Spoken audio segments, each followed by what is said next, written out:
बड़ी खबर आ रही है उत्तर प्रदेश के जनपद जौनपुर के निमरिया थाना से।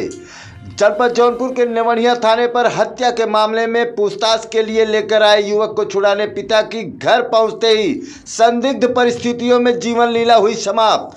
आपसे बता दूं कि उत्तर प्रदेश के जनपद जौनपुर के निमरिया थाने पर हत्या के मामले में पूछताछ के लिए लेकर आए युवक को छुड़ाने पिता की घर पहुंचते ही संदिग्ध परिस्थितियों में मौत हो जाने के कारण परिजनों ने थाने में शव रखकर किया प्रदर्शन। प्रत्यक्षदर्शियों की मानी जाए तो पिता की हार्ट अटैक से मौत हुई है। आपसे बता दूं कि 11 मार्च 2024 को भदोही जिले से सैदुपुर गांव में एक बारात आई हुई थी।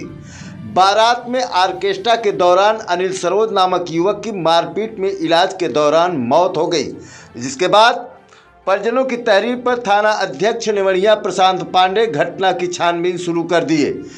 इसी घटना को लेकर शुक्रवार को थानाध्यक्ष प्रशांत पांडे सुबह 4 से 5 लोगों को पूछताछ के लिए बुलाया था, जिसमें बताया जाता है कि बुद्धिपुर गांव निवासी डॉक्टर नंदलाल पटेल का पुत्र संदीप पटेल भी आया हुआ था। पुलिस द्वारा बेटे को पकड़े जाने की समाचार जब नंदलाल पटेल को मिला तो वह निमरिया थाने पर पहुंचकर घटना में लड़के को शामिल नहीं होने की बात कहते हुए छोड़ने की निवेदन किए, लेकिन पुलिस ने कहा कि जब तक पूछताछ नहीं हो जाता संदीप पटेल को नहीं छोड़ा जाएगा। इसके बाद पिता नंदलाल पटेल घर चले गए और घर पहुंचते ही अचानक तबीयत खराब हो गई। आनन फानन में परिजनों ने उठाकर एक निजी अस्पताल पहुंचाया, जहां पर डॉक्टरों ने नंदलाल पटेल को मृत घोषित कर दिया। मौत की खबर जैसे ही गांव में लगी 50 की संख्या में लोग शव लेकर थाने पहुंचे और थाने का घेराव करने की नीयत से थाने पर बैठ गए।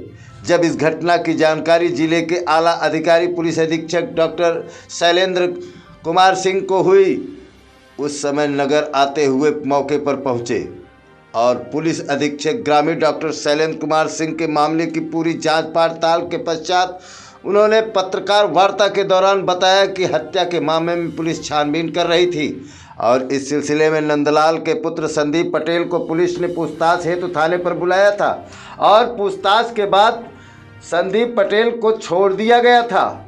इसी सदमे की वजह से पिता नंदलाल की तबीयत खराब हुई। परिजन अस्पताल ले गए, जहां डॉक्टर ने उन्हें मृत घोषित कर दिया। भ्रम की स्थिति में स्थानीय लोग थाने पर एकत्रित हो गए थे, जिन्हें सही जानकारी से अवगत कराया और ग्रामीण अपने गांव चले गए। आइए सुनते हैं अपर पुलिस अधीक्षक ग्रामीण डॉक्टर शैलेंद्र कुमार सिंह इस पूरी घटना पर क्या प्रकाश डालते हैं।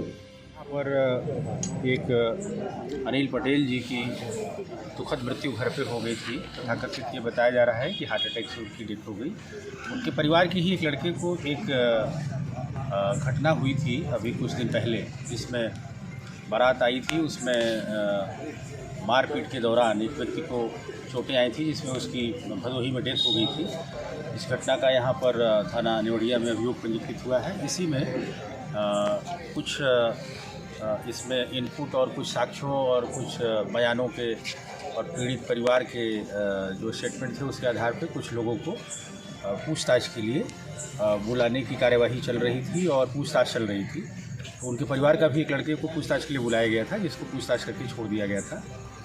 और ये बात सामने आई कि इसी वजह से सदमे से या इसको इमोशनली उन्होंने ले लिया और उनकी डेथ हो गई हार्ट अटैक से, ऐसा बताया जा रहा है। हालांकि वो पहले से भी बताया जा रहा है कि उनकी वो एजेड थे और कुछ स्वास्थ्य संबंधी परेशानियां थी, लेकिन घर पर ही जो है वो किन्हीं कारणों से किसी हेल्थ रीजन से उनकी, जैसा बताया जा रहा है कि उनकी हार्ट अटैक से डेथ हुई है। अभी तो मृत्यु का कारण पोस्टमार्टम से ज्ञात होगा। इसी बात से उत्तेजित होकर के कुछ लोग यहाँ पर उनकी बॉडी को लेके आए थे, लेकिन उनको जब सारे फैक्ट्स बताए गए, समझाए गए, तो उन्होंने स्वीकार किया कि नहीं ठीक है, जांच में जो भी दोषी होगा उसके खिलाफ कार्रवाई होगी, किसी निर्दोष के प्रति कार्रवाई नहीं होगी। सर, कल जिस व्यक्ति को पकड़ा गया था, जिस लड़के को, परिवार वालों का आरोप है कि उसको थाने में बंद करके मारा पीटा भी गया था। अब उनकी सारी बातों को सुन लिया गया है और वो सभी बिंदुओं की गहराई से हम लोग छानबीन करेंगे जी, और जो सही तथ्य होगा उस पर कार्रवाई करेंगे। धन्यवाद।